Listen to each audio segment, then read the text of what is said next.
हाय दोस्तों, welcome to धन। दोस्तों, ज्यादातर ट्रेडर्स जो स्विंग ट्रेडिंग करते हैं वो इंट्राडे की तरफ जाना चाहते हैं। रादर जितने भी नए ट्रेडर्स हैं अगर वो भी इंट्राडे ट्रेडिंग में जाना चाहते हैं तो there are a few problems जो नए ट्रेडर्स फेस करते हैं।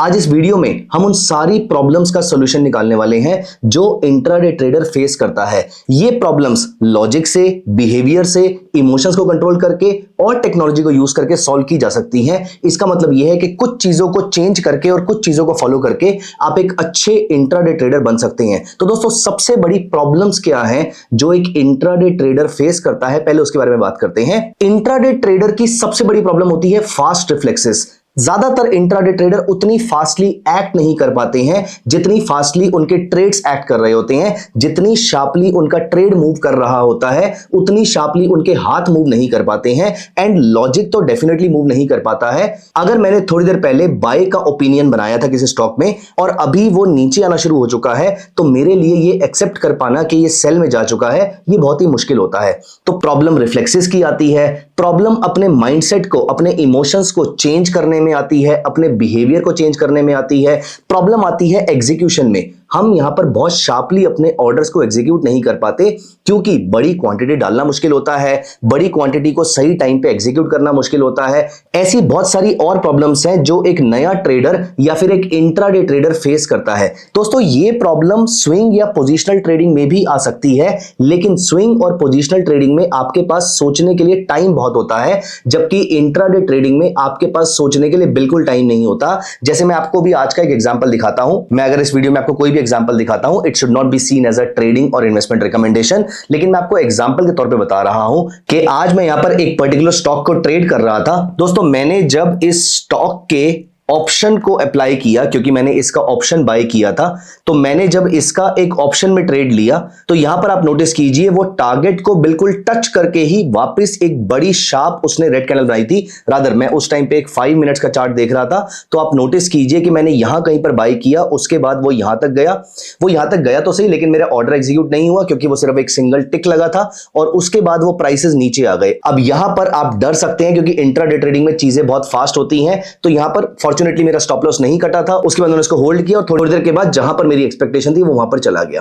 देखिए, यहां पर अभी वो नीचे आया था और उसने मेरा स्टॉप लॉस नहीं काटा, बट वो स्टॉप लॉस तो किसी का भी काट सकता था। अब यहां पर स्टॉप लॉस लेकर इमीडिएटली बाहर निकलना ये भी तो बहुत ज्यादा इंपॉर्टेंट हो जाता है, अपने माइंडसेट को चेंज करना। और आप सोचिए कि 5 मिनट पहले जिस स्टॉक के ऑप्शन में आप कॉल ऑप्शन बाय कर रहे थे, 5 मिनट के बाद पुट बाय करना कितना मुश्किल होगा जब आप कॉल को एग्जिट कर रहे हैं और पुट बाय कर रहे हैं। मतलब आपके लिए सेंटीमेंट को चेंज करना, व्यू को चेंज करना, ओपिनियन को चेंज करना, इमीडिएटली करना बहुत मुश्किल हो सकता है। दोस्तों, इंट्राडे ट्रेडिंग को सटीक बनाने के लिए आज मैं यहां पर आपके साथ कुछ पॉइंट डिस्कस करने वाला हूं, and I would strongly recommend you कि आप एक पेपर पेन लेकर बैठिए, इन सारे पॉइंट्स को लिखिए, क्योंकि ये सारे पॉइंट्स अगर आप इंट्राडे ट्रेडर हैं या इंट्राडे ट्रेडर बनने वाले हैं तो ये सारे पॉइंट्स आपके बहुत काम आ सकते हैं। दोस्तों, यहां पर आगे बढ़ने से पहले मैं आपसे एक सिंपल सा क्वेश्चन पूछूंगा। आप मुझे बताइए, एक ट्रेडिंग डे में कितने मिनट होते हैं? आप अभी के अभी मुझे कमेंट्स के अंदर बताइए, क्योंकि ये हमारे एनालिसिस का पहला पार्ट बनने वाला है। तो मेरा क्वेश्चन बड़ा ही सिंपल है, एक इक्विटी मार्केट के ट्रेडिंग डे में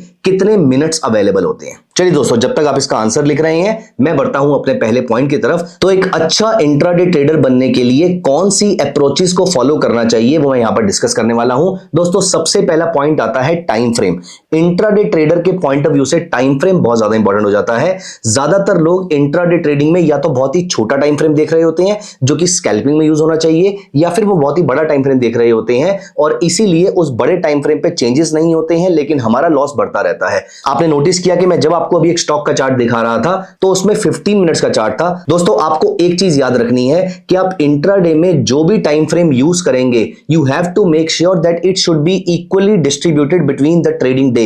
एज इन, आप 18 मिनट का टाइम फ्रेम अगर यूज कर रहे हैं, 18 मिनट्स का टाइम फ्रेम यूज कर रहे हैं, तो दिन में 6 घंटे 15 मिनट मतलब 315 मिनट की दिन में जो मार्केट होती है, इसको अगर आप 18 से डिवाइड करेंगे तो कुछ कैंडल्स बच जाएंगी। इन कैंडल्स को कैसे एडजस्ट करेंगे आप अपने इंट्राडे ट्रेडिंग के अंदर? दोस्तों, मेरा पर्सनली ओपिनियन ये रहा है, पहला कि जब कभी भी मैं टाइम फ्रेम देखता हूं तो यहां पर मैंने अपने लिए इसको इस तरीके से डिवाइड कर रखा है कि ये जो ऊपर सेकंड्स वाला टाइम फ्रेम दिख रहा है and up to 2 to 3 minutes वाला जो टाइम फ्रेम दिख रहा है, ये है स्कैल्पर का टाइम फ्रेम। उसके बाद 5 मिनट से लेके 15 मिनट्स, और या फिर आपकी ट्रेडिंग स्ट्रेटजी पे डिपेंड करता है, कभी कभी आप 30 मिनट का चार्ट भी यूज कर सकते हैं, लेकिन 30 मिनट्स और 1 आवर का चार्ट यूज करने पे बहुत सारे ट्रेड्स आपके इंट्राडे की जगह बीटीएसटी में भी जा सकते हैं। तो यहां पर 5 मिनट से लेकर 15 मिनट्स का जो टाइम फ्रेम है ये मेरा इंट्राडे का टाइम फ्रेम होता है। उसके बाद अगर मैं आवरली, 2 आवरली या 1 डे का टाइम फ्रेम यूज कर रहा हूं तो ये मेरा स्विंग का टाइम फ्रेम होता है, और 1 डे, 1 वीक और 1 मंथ यूज कर रहा हूं, इनमें से अगर मैं कोई यूज कर रहा हूं तो ये मेरा पोजीशन का टाइम फ्रेम होता है। तो दोस्तों इंट्राडे के टाइम फ्रेम में हमें 2 अप्रोचेस याद रखनी है। पहला कि टाइम फ्रेम बहुत बड़ा नहीं होना चाहिए, अदरवाइज आपके प्रॉफिट्स और लॉसेस दोनों बड़े हो सकते हैं। अब देखिए लॉसेस तो बड़े हो सकते हैं, लेकिन प्रॉफिट की प्रॉब्लम यह है कि हम प्रॉफिट तो लिमिटेड लेकर निकल जाएंगे। अगर आप मुझे बड़ा लॉस दें और आप मुझे बोले कि मुझे इससे बड़ा प्रॉफिट मिलेगा, आई एम ओके, लेकिन प्रॉब्लम यह है कि हमारा माइंडसेट तो इंट्राडे में 500 रुपए, 1000 रुपए, 2000 रुपीज इतना प्रॉफिट लेने के लिए रेडी होता है। तो अगर इंट्राडे में 5000 का प्रॉफिट आ भी जाएगा तो भी मेरे किस काम का, क्योंकि मैं तो 2000 रुपीज लेकर निकल चुका हूंगा उसके अंदर से। इसीलिए बड़े लॉसेस तो होंगे लेकिन प्रॉफिट्स आप कभी बड़े नहीं ले पाएंगे। इसीलिए छोटे टाइम फ्रेम पे काम करेंगे तो प्रॉफिट्स भी छोटे होंगे, लॉसेस भी छोटे होंगे और नंबर ऑफ ट्रेड्स भी आपके ज्यादा होंगे। इसकी वजह से आपको ज्यादा अपॉर्चुनिटीज मिलेंगी। वैसे ओवर ट्रेडिंग करना is not recommended. When I से नंबर ऑफ ट्रेड ज्यादा होंगे मतलब नंबर ऑफ अपॉर्चुनिटीज जो आपके ट्रेडिंग सेटअप पे बैठ रही हैं वो ज्यादा होंगी, ना कि आपको ओवर ट्रेडिंग पे जाना चाहिए। ओवर ट्रेडिंग आपको स्ट्रिक्टली अवॉइड करनी है। जैसे कि मेरा टारगेट ये है कि मैंने अगर एक दिन में इंट्राडे में एक प्रॉफिट बुक कर लिया तो मैं मार्केट से बाहर हो जाता हूं। अगर पहले ट्रेड में मुझे लॉस हुआ है तो मैं एक और ट्रेड लेता हूं। अब इसमें प्रॉफिट हो या लॉस हो, कुछ भी हो, मैं 2 ट्रेड से ऊपर इंट्राडे में नहीं लेता हूं। तो इंट्राडे में एक ट्रेड आया, मैंने प्रॉफिट लिया, मैं मार्केट से बाहर हो गया। अगर इसमें लॉस आया तो अगला ट्रेड लिया, इसमें प्रॉफिट हुआ तो पिछला लॉस कवर हो गया, मैं मार्केट से बाहर हो गया। इसमें लॉस हुआ तो आज 2 लॉसेस हो गए, मेरे को डेफिनेटली ट्रेड नहीं करना है। इन ऑल द केसेस मैं अपने लैपटॉप को बंद करूंगा और ट्रेडिंग को पॉज कर दूंगा। मैंने दूसरे और तीसरे लॉस को कवर करने की कोशिश नहीं करनी है। मुझे सारा लॉस एक दिन में कवर नहीं करना। मैं मान लेता हूं कि ये मार्केट आज मेरे लिए नहीं है, कोई बात नहीं, हम कल ट्रेड करेंगे। दोस्तों ये 3 चीजें भी हमने डिस्कस करी हैं, आपको मैं रिकैप करा दूं। सबसे पहली चीज आपके टाइम फ्रेम को लेकर थी। आपका time frame equally distributable time frame होना चाहिए कि जो आपके 315 मिनट एक दिन में ट्रेड होते हैं, आप जिस भी टाइम फ्रेम को यूज कर रहे हैं उसको 315 में प्रॉपर्ली डिस्ट्रीब्यूट कर पाए। अदरवाइज कुछ कैंडल्स बड़ी और कुछ कैंडल्स छोटी, कुछ कैंडल्स ज्यादा वॉल्यूम वाली और कुछ कैंडल्स कम वॉल्यूम वाली बनेगी। स्पेशली डे एंड पे जब वो अपनी पोजीशन को वाइंड अप कर रहे होंगे या बीटीएसटी पे लेकर जा रहे होंगे, वहां पर ये प्रॉब्लम आपको आ सकती है। चलिए ये तो फिर भी एक नॉर्मल सा पॉइंट है। सबसे ज्यादा इंपॉर्टेंट पॉइंट ये है कि आपका जो एग्जैक्ट टाइम फ्रेम है वो डिफाइंड होना चाहिए और वो हमेशा फिक्स्ड होना चाहिए। 5 minutes, 10 minutes, 15 minutes, okay, perfect for me. 1 hourly chart may not be very perfect for me. तो ये आपको दूसरा पॉइंट याद रखना है। तीसरा पॉइंट जो आपको याद रखना है वो ये है कि आपको ओवर ट्रेडिंग नहीं करनी है। पहले ट्रेड में प्रॉफिट हुआ, मैं लैपटॉप बंद कर देता हूं। दूसरे ट्रेड में अगर पहले ट्रेड में लॉस हुआ था तो मैं एक और ट्रेड लेता हूं, और अगर इसमें प्रॉफिट हो या लॉस हो, 2 से ऊपर मैं इंट्राडे में ट्रेड नहीं लेता। मेरा स्टॉप लॉस डिफाइंड होता है, मेरा टारगेट डिफाइंड होता है, जो भी पहले आएगा मैं बुक करूंगा और मार्केट से बाहर हो जाऊंगा। दोस्तों तो ये चीज आपको याद रखनी है। पहला इंपॉर्टेंट पॉइंट टाइम फ्रेम का है, दूसरा आपकी ट्रेडिंग की लिमिट्स को लेकर है, और एक इंपॉर्टेंट पॉइंट आपको और याद रखना है कि इंट्राडे में जितनी बड़ी इंपॉर्टेंस रिस्क मैनेजमेंट की होती है उतनी और किसी टाइम फ्रेम में नहीं होती है। दोस्तों you have to make sure कि इंट्राडे में आपको रिस्क मैनेजमेंट को बहुत प्रॉपर्ली फॉलो करना है, क्योंकि देखिए स्विंग ट्रेडर जो है उसके पास प्रॉपर टाइम है अपनी पोजीशन को एग्जीक्यूट करने का, लेकिन इंट्राडे ट्रेडर को तो बिल्कुल टाइम नहीं मिलता है। तो हम यहां पर किसी भावना में बह सकते हैं, इसके चांसेस बहुत ज्यादा हाई हैं कंपेयर टू पोजिशनल और स्विंग ट्रेडर। इसीलिए हमें अपने इमोशंस को कंट्रोल रखना है, और रिस्क मैनेजमेंट का मतलब होता है कि जो स्टॉप लॉस आपका है वो स्टॉप लॉस आप लेंगे इररिस्पेक्टिव ऑफ कि आपको क्या लग रहा है कि यहां से मार्केट जा सकती है ऊपर या नहीं जा सकती है। दोस्तों पांचवा और एक और इंपॉर्टेंट पॉइंट आता है, वो होता है पोजीशन साइजिंग का। Position sizing is very important, और पोजीशन साइजिंग के लिए मैं आपको एक फॉर्मूला बताता हूं। चलिए आप मुझे बताइए आप किस तरीके से पोजीशन साइजिंग करते हैं। जैसे मैं आज ही सुबह एक ट्रेडर से बात कर रहा था, and he was a very very new trader. उन्होंने अभी कोई ज्यादा ट्रेड नहीं लिए थे। तो जब मैं उनको एक बैक टेस्टिंग शीट बनवा रहा था कि किस तरीके से बैक टेस्टिंग करी जाती है किसी स्ट्रेटेजी के अंदर, मैं उनको ये बता रहा था, और जो स्ट्रेटेजी मैंने उनको बताई वो उनके लिए अच्छी काम कर रही थी फॉर्चुनेटली। तो उन्होंने मुझे बताया कि मैं इस स्ट्रेटेजी को यहां पर फॉलो करने वाला हूं अगले 1 महीने तक। जो भी स्टॉक मेरे लिए बाय ट्रेड जनरेट करेगा अगले 1 महीने तक, मैं उनके 10-10 शेयर परचेस करता रहूंगा। अब दोस्तों आपको कोई प्रॉब्लम लगती है इस माइंडसेट में? मुझे लगती है। सोचिए अगर आपको रिलायंस ने बाय दिया और आपने उसके 10 शेयर परचेज कर लिए, और यहां पर रिलायंस चल रहा है 1500 रुपीज का, तो आपने 15,000 रुपीज के शेयर परचेज कर लिए। और यहीं पर अगर आपको एमआरएफ ने बाय सिग्नल दिया तो आपने 15 लाख रुपए के या 12 लाख रुपए के शेयर्स परचेज कर लिए। अब यहां पर एमआरएफ का स्टॉप लॉस कटा और रिलायंस का टारगेट हिट हो गया। आपका सक्सेस रेट तो 50% है, लेकिन आप तो नेट लॉस में है। इसलिए दोस्तों, never ever decide the quantity of the shares that you are about to take, always think about the amount of exposure you want to put in the company. जिस तरीके से, तो मैंने उनको क्या बताया कि आपको दोनों शेयर्स को, जो भी आपके शेयर्स में आप ट्रेड कर रहे हैं, उसमें आपको you being a beginner trader, जो आपके लिए कंफर्टेबल लेवल है, जो उन्होंने मुझे बताया 15,000 रुपीज पर ट्रेड, तो 15,000 रुपीज के वो सारे ट्रेड्स यहां पर लेंगे अगले 1 महीने के अंदर, और उसके अकॉर्डिंग देखेंगे उनको कितना प्रॉफिट हुआ और कितना लॉस हुआ। दोस्तों, इस तरीके से पोजीशन साइजिंग करी जा सकती है। एक और तरीका है पोजीशन साइजिंग करने का, जो मैं आपको एक फॉर्मूले के थ्रू बता सकता हूं, और इसके लिए आप एक पेपर पेन उठा लीजिए। ये एक बहुत ही इंपॉर्टेंट टॉपिक है। अब ये पोजीशन साइजिंग आप कैसे करनी चाहिए आपको, आप सोचिए, किसी स्टॉक को आपने 100 रुपए पे बाय किया और इसका आपका जो स्टॉप लॉस है वो 95 रुपीस का है, तो 5 रुपीस का आपका स्टॉप लॉस बनता है। सबसे पहले आप खुद से क्वेश्चन पूछिए कि आप एक पर्टिकुलर ट्रेड में कितना अमाउंट लूज करने को रेडी है। तो मान लेते हैं कि आप मुझे कहते हैं कि मैं एक ट्रेड में 5,000 रुपीज लूज करने को रेडी हूं, तो 5,000 रुपीज डिवाइडेड बाय 5, क्योंकि आपका स्टॉप लॉस 5 रुपए का था, तो 1000 शेयर्स आपको इस स्टॉक के लेने चाहिए इंट्राडे के लिए। दोस्तों, ये होता है पोजीशन साइजिंग का सही फॉर्मूला। कितना अमाउंट आप लूज करने को तैयार हैं, ये ज्यादा इंपॉर्टेंट है कंपेयर टू कितना पॉइंट आपके पास या कितना अमाउंट आपके पास आने वाला है। दोस्तों, take care of your losses and the profits will take care of themselves. इसलिए मेक श्योर कि आप अपने लॉसेस को कंट्रोल कर रहे हैं। तो 5 रुपए का स्टॉप लॉस है और 5,000 रुपीज आपके रिस्क एपेटाइट है, तो 1000 शेयर्स आपको यहां पर लेने चाहिए। ये आपका फॉर्मूला हो गया। इस तरीके से आपको एक्चुअल पोजीशन साइजिंग करनी चाहिए। अब दोस्तों, मैंने आपको वीडियो की स्टार्टिंग में बताया था कि आप किस तरीके से टेक्नोलॉजी को भी यूज कर सकते हैं, तो मैं यहां पर आपको दिखाता हूं। अगर आप धन स्क्रीनर पे जाते हैं और यहां पर रेडीमेड स्क्रीनर्स पे क्लिक करते हैं, तो यहां पर इंट्राडे स्क्रीनर्स अवेलेबल है। तो जैसे मैंने आपको वीडियो की स्टार्टिंग में दिखाया था, मुझे एक स्टॉक इंट्राडे ट्रेडिंग के लिए आज मिला था। वो मुझे कैसे मिला था, मुझे यहां पर हाई वॉल्यूम में वो स्टॉक दिखा था।